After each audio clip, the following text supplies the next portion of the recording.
সবাইকে সাদর অভ্যর্থনা জানিয়ে শুরু করছে আজকের অনুষ্ঠান রবি কবির বন্ধুত্ব।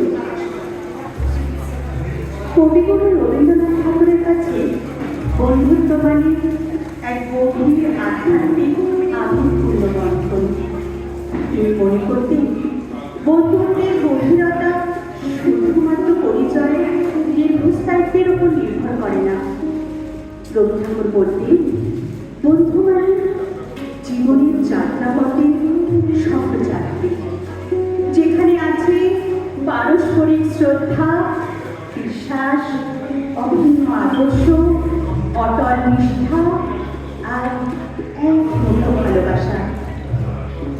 রবীন্দ্রনাথ ঠাকুর ওনার সৃষ্টিকর্মের মধ্য দিয়ে বন্ধুত্বের বিভিন্ন রূপ আমাদের সামনে তুলে ধরেছেন বারবার।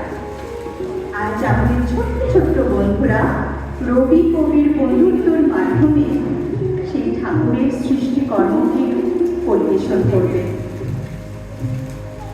বর্ষাকাল, একটানা বৃষ্টির কারণে বিষণ্ণ মন, আর ঠিক তখনই বিষণ্ণতা কাটিয়ে মেঘ চিরে সূর্যের উপর এ যেন বন্ধুর আগমনের ইঙ্গিত দেয়।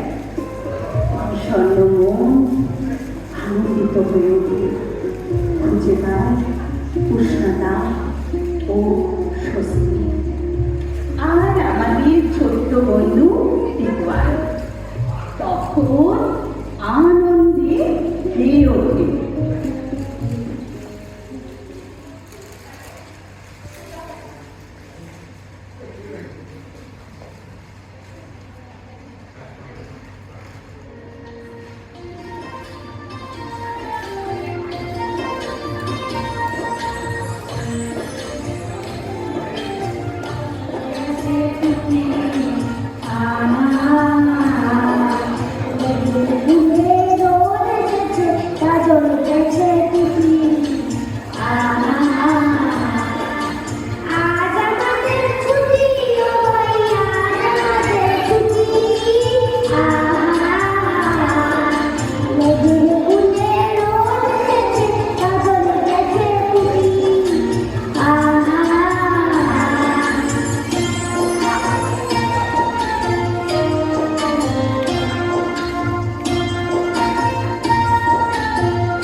রবি ঠাকুরের কাছে শিশুরা ছিল মুক্ত বিহঙ্গের মতো।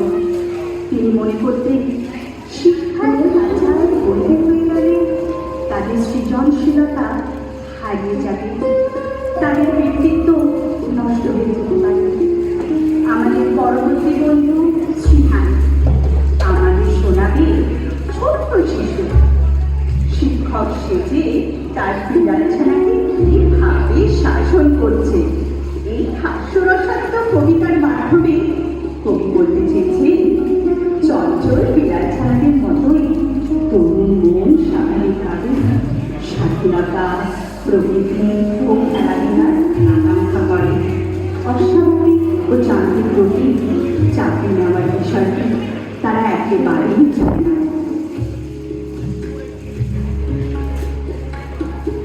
নমস্কার।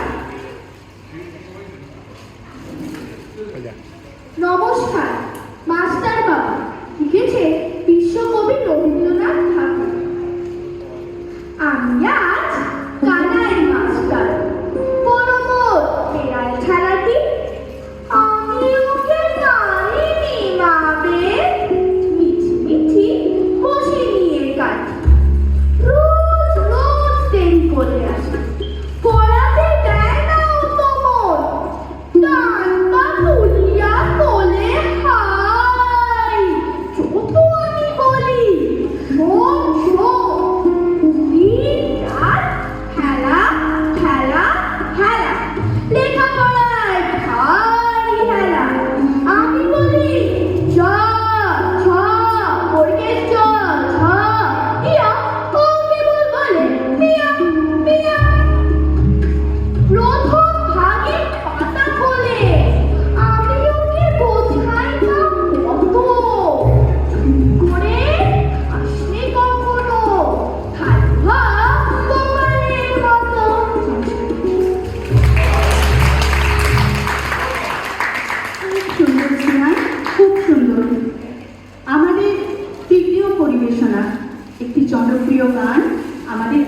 ছোট্ট বন্ধু উৎসজার কণ্ঠে।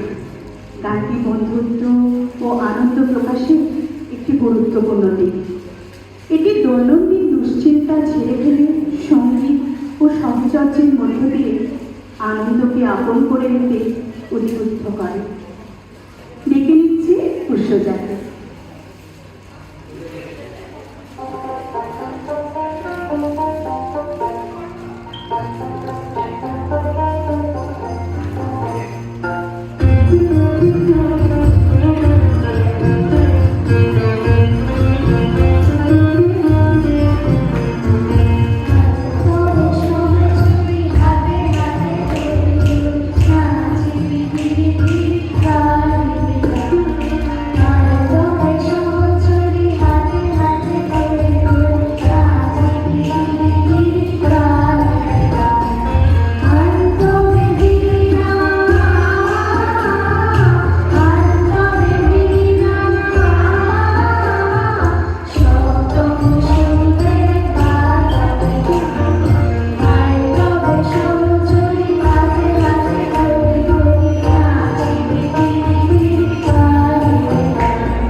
এবার শ্রুতি নাটকের পালা। রবি ঠাকুরের ডাকঘর নাটকের একটি সংক্ষিপ্ত অংশ অমল ও দইয়ালা। শ্রুতি নাটক রূপে পরিবেশন করবেন আমাদের দুই ছোট্ট বন্ধু লীলাশা ও যোধাজি।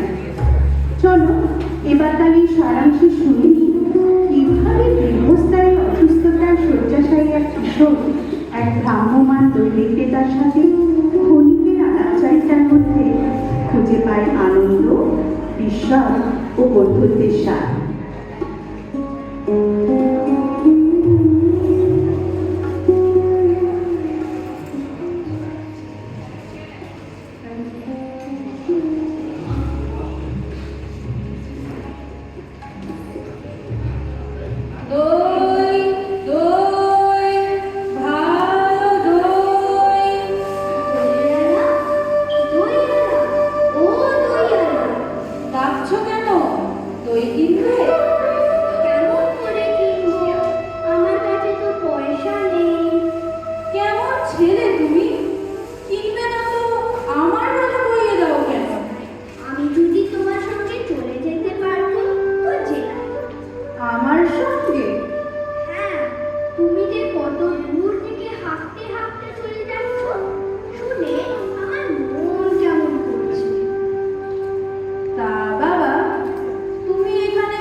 কবিরাজ আমাকে বেরোতে বারণ করেছে, তাই আমি সারাদিন এখানে বসে। বাছা, তোমার কি হয়েছে? আমি জানি, আমি তো কিছু করিনি, তাই আমি জানি আমার কি হয়েছে। দইয়ালা, তুমি কোথা থেকে আসছো? আমি আমাদের গ্রাম থেকে আসছি। তোমাদের গ্রাম কি অনেক দূরে? আমাদের গ্রাম সেই পায়রাছড়া পাহাড়ের তলায় শ্যামলী নদীর ধারে। তোমাদের গ্রাম দেখেছি মনে হয়, কবে সে আমার মনে না। তুমি দেখেছো? পাহাড় তলায় কোনোদিন গিয়েছিলে নাকি? না, যাইনি, কিন্তু মনে হয় যেন দেখেছি। আচ্ছা, খুব বড় বড় গাছের তলায় তোমাদের গ্রাম?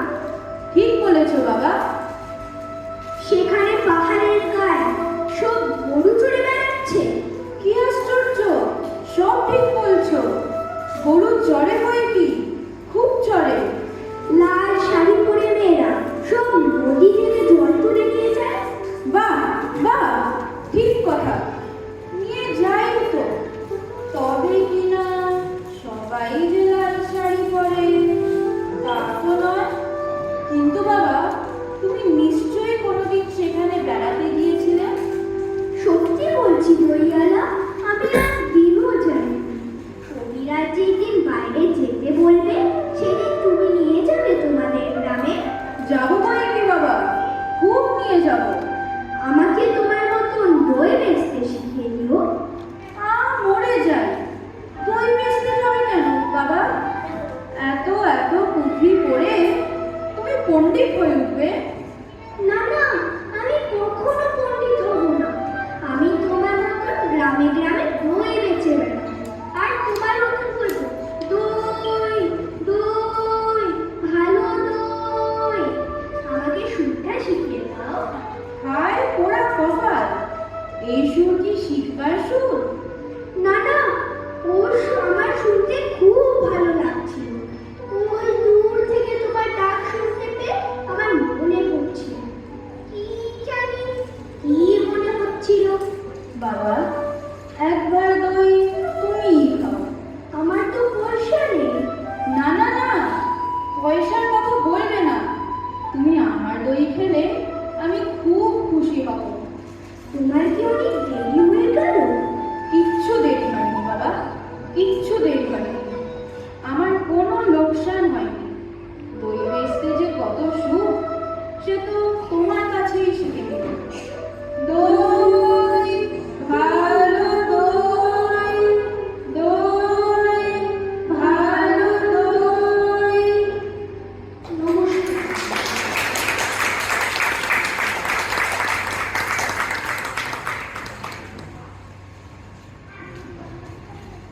সবাইকে অনেক ধন্যবাদ। একটা ছোট্ট কম্পোজিশন, কিন্তু এটার পেছনে যে কি পরিমাণ এফার্ট, একটা তো আমার নয়। প্রথম আমাকে দিন পাঁচেক আগে হঠাৎ শ্রিয়া বললো অমলার দইওয়ালাটা করলে হয়। আমি বললাম তাহলে শুধু অমলার দইওয়ালা কেন, রবি ঠাকুরের এত বড় ভান্ডার আছে, তাহলে আরো কিছু জুড়ে দেওয়া যায়। সমস্ত মিউজিক ওই যে বসে আছে মহিলা সুতপা বলেছে, আমার নাম কিন্তু দেবো না, কিন্তু নেপথ্যে আছে। সমস্ত কস্টিউম রাজরূপা, সবার ধুতিগুলো কিন্তু একজনেরই, সেটা ছিলাদের। আর এই যে রবি কবির বন্ধু, এটা হচ্ছে আরেকটি মা, সেটা হচ্ছে রূপনা। যাই হোক, আমরা সবাই ভীষণ খুশি, তাই আমরা শেষ করবো একটা খুশির গান দিয়ে, সবাই একসাথে। হ্যাঁ ঠিক আছে, সবাই সবাই এসো, মিউজিকটা চালিয়ে চলে আসো। আচ্ছা এসো রূপনা, এসো রাজরূপা, এসো। আমি একটা ছোট অ্যাড করলাম, অমূল্য দইওয়ালা শুধু না, রবি ঠাকুর মিষ্টান্ন ভান্ডার নাম দেওয়া যেতে পারে এই গ্রুপটা।